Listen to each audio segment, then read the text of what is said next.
Good morning, guys. Jared O'Neill here from Wheelcastle Decorating.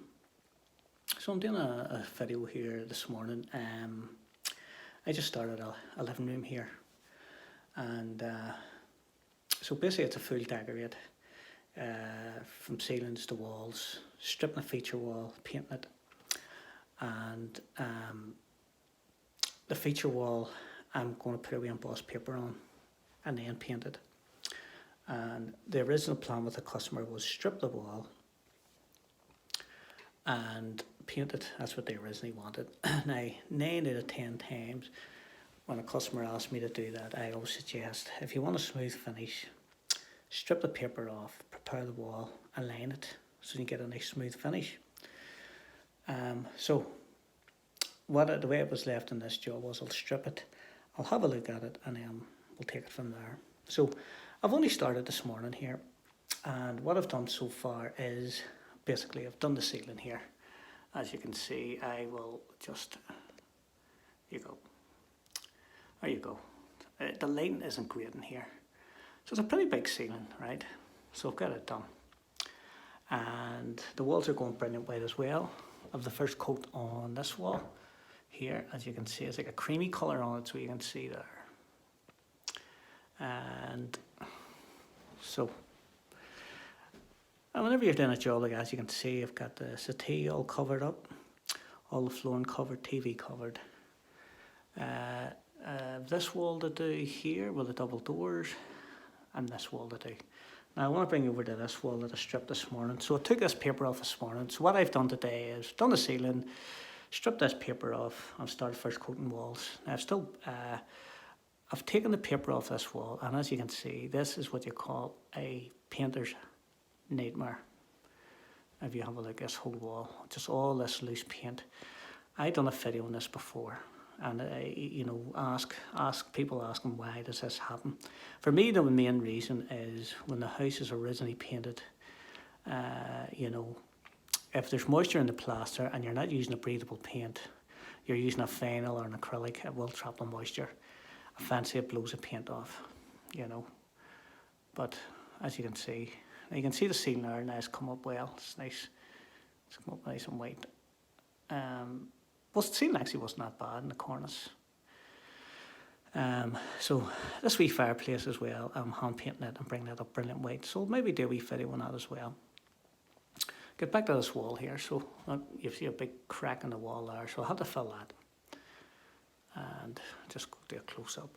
So what I've done with this wall is, after taking the paper off, I obviously stripped it and all the loose, so whenever you come across this problem, the first thing to do is scrape off all the loose paint. You'll not get it all off, but make sure it's all scraped off, all the loose stuff.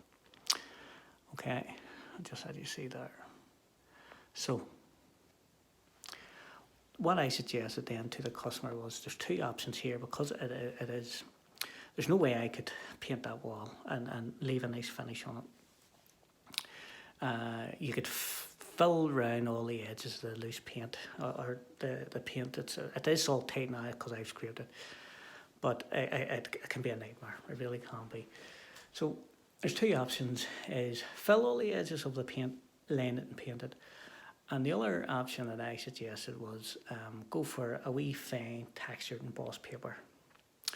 And so sand the wall down, fill those cracks up, whatever, paper it, just a wee, not a heavy textured fine, just something quite, I was suggesting, there's a lot of wee textured embossed papers with wee fine lines in it, nothing too heavy. So we're going to go for something like that, put that on, and then paint it. So everything's going white and then a grey on this feature wall. So you have 2 or 3 options when you come across this here.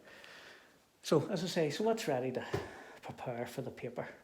And again, I'll do a wee video hanging. I haven't got the paper yet. I'm going to pick it up tomorrow. And I'll show you something else here. Just put this. So on this wall here, this is another wee tip for you.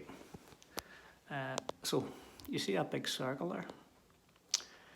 So if you come across any bubble paint on walls, again, this can be a problem. If to fill all those holes there as well. There's a wee bay window in there with a wee ceiling with fields to do. A couple of wee doors down there to paint. If you come across this here, the best way to do it is, instead of scraping, you know, if I scrape at this, I could end up taking this whole wall up. I could turn into a nightmare. What to do is look at the loose area, put a Stanley knife around it, and peel it off. And then here and here, all the way around. Okay, fill that edge, sand it, and then give it a second fill. And that normally would sort the problem out. If you see the old wee loose bit, I'm going to show you now. I'll try and do this here with my phone in my hand, okay? Just get your wee Stanley knife, like so. Just bring it round like that. Peel that off there. As you can see up there, it's still a wee bit loose. I'll just see.